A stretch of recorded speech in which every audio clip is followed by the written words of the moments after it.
L'effusion du sang très précieux de Jésus-Christ dans le jardin de Gethsémani.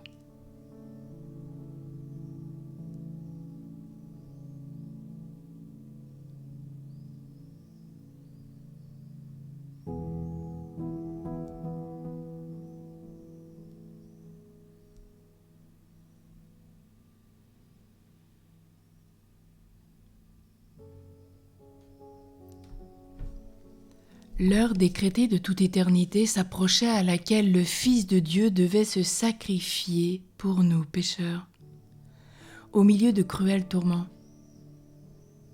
C'est pourquoi, après avoir célébré la Pâque avec ses apôtres et avoir laissé le gage le plus sincère de sa charité dans l'institution du très saint sacrement, le jeudi saint, à la Seine, il sortit du cénacle et se rendit à Gethsémani, où il avait coutume de se retirer pour prier. Dans cette prière, il se trouble, s'attriste et souffre l'agonie de la mort. Deux bourreaux s'acharnent contre lui et déchirent son tendre cœur. C'est d'une part la vue des péchés du monde, et de l'autre la vue des tourments que lui prépare la flagellation.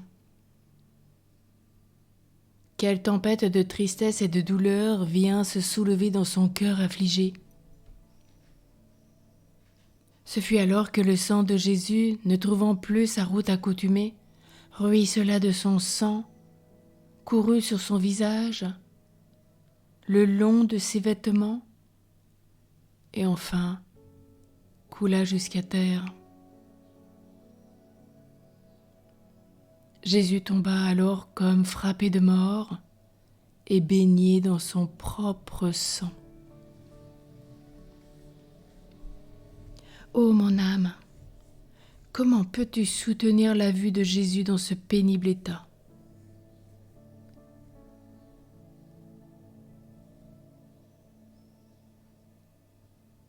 Oui, c'est nous tous qui t'ont conduit dans cet état, ô notre Jésus, et nous avons fait sortir tout ce sang de ton corps.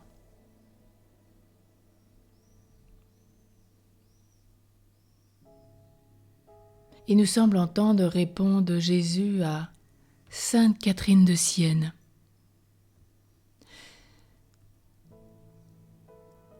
Qui lui disait « Quels sont ceux qui vous y ont conduit et ont fait sortir tout ce sang de votre corps ?»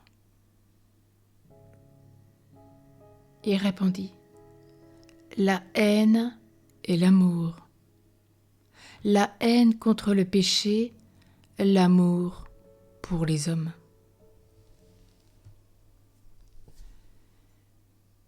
Comment notre cœur ne se brise-t-il pas de douleur et d'amour ? Jésus, tu sens la faiblesse de l'humanité, tu te tournes vers ton divin Père et tu lui adresses cette prière. Mon Père, si cela est possible, éloignez de moi ce calice. Mais voyant que la volonté de son Père était qu'il souffrît la mort, voyant que sa divine justice voulait satisfaction pour les péchés des hommes, il reprit aussitôt.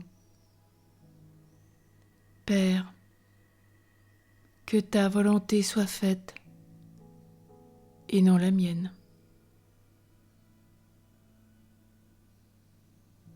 Alors il alla au-devant de Judas et des soldats qui venaient l'arrêter. Quel enseignement nous donne Jésus baigné de ce sang dans ce jardin ? Quelle leçon parfaite de résignation à la volonté divine dans toutes nos adversités. Que ta volonté soit faite, disait-il au milieu des douleurs. Est-ce que ce sont nos paroles et nos sentiments dans nos angoisses, nos afflictions, nos douleurs physiques, psychiques, spirituelles, relationnelles ? Nous résignons-nous entièrement à cette volonté qui cherche que notre satisfaction ? Ou bien au contraire, dans nos obstinations et notre dureté, ne cherchons-nous pas à satisfaire notre volonté plutôt que celle de Dieu? Si les choses arrivent selon notre désir et selon l'amour déréglé de nous-mêmes qui prédomine en nous, il nous est facile de répéter que ma volonté soit faite.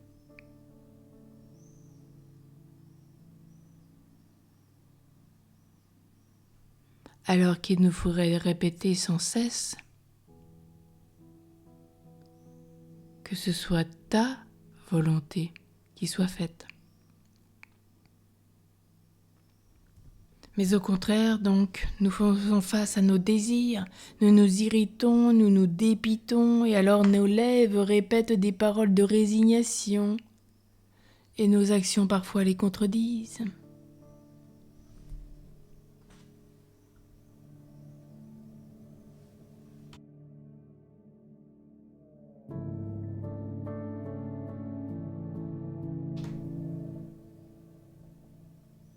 Saint Charles Borromée était très dévoué au sang adorable de Jésus-Christ. Avant de mourir, il voulut aller à la sainte montagne Varallo pour méditer dans les chapelles de ce sanctuaire les effusions de ce sang précieux. Arrivé presque au terme de sa vie, il fit mettre auprès de son lit une image de Jésus agonisant et priant dans le jardin, afin d'adoucir son passage à l'éternité. Il dit au père François Panigarola, qui vint le visiter. « Je reçois un grand soulagement et une grande consolation dans mes infirmités, par la contemplation des mystères de la passion de notre Seigneur et particulièrement de son agonie dans le jardin et de sa sépulture, le commencement et la fin de sa passion. » C'est un extrait de la vie de Saint Charles Borromée par Guisano.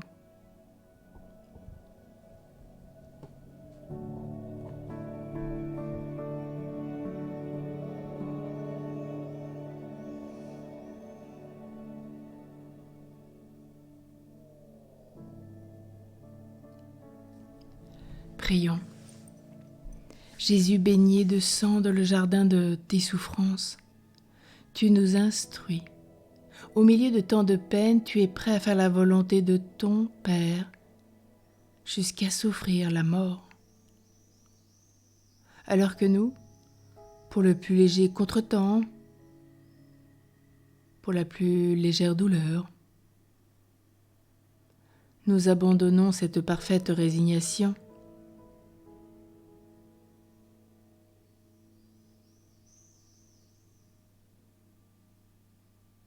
Tu nous aides à nous remettre à la volonté de ton Père et nous enseignes de l'oraison dominicale à répéter de cœur « Que ta volonté soit faite ». Combien de fois nous nous sommes révoltés contre cette volonté en nous abandonnant au désir de notre amour-propre, du démon, de la chair, du monde. Maintenant, nous reconnaissons notre erreur et nous voulons y porter remède. C'est ce très précieux sang répandu par toi qui nous fera obtenir cette parfaite résignation. Par ton sang de miséricorde, l'espérance et la confiance que tu nous donnes, avec la grâce de la force nécessaire pour répéter dans tous les malheurs, dans toutes les souffrances, dans toutes les infirmités et les angoisses, que ta volonté soit faite, Père. Jésus, à la vue des ingratitudes dont les hommes allaient payer ses bienfaits, versa son sang en si grande abondance dans le jardin des Oliviers que la terre en fut tout arrosée. Nous voulons répondre à ta miséricorde, Seigneur. Prenons aujourd'hui et tous les jours de notre vie une résolution sincère de faire un bon usage des grâces célestes qui se renouvellent chaque matin et des saintes inspirations, et qu'il en soit ainsi, et qu'avec l'aide de saint Charles Borromée, nous puissions mettre une image de Jésus agonisant et priant dans le jardin au pied de notre lit. Et redire avec lui que nous recevons un grand soulagement, une grande consolation dans nos infirmités par la contemplation des mystères de la passion de notre Seigneur,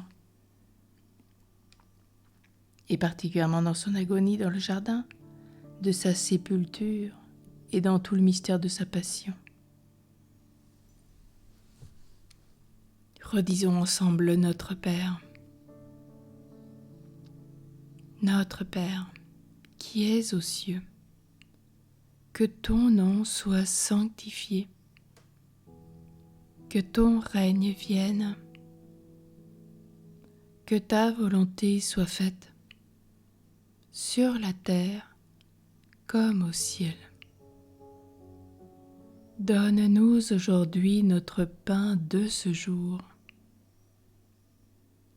Pardonne-nous nos offenses, comme nous pardonnons aussi à ceux qui nous ont offensés. Et ne nous laisse pas entrer en tentation, mais délivre-nous du mal. Amen.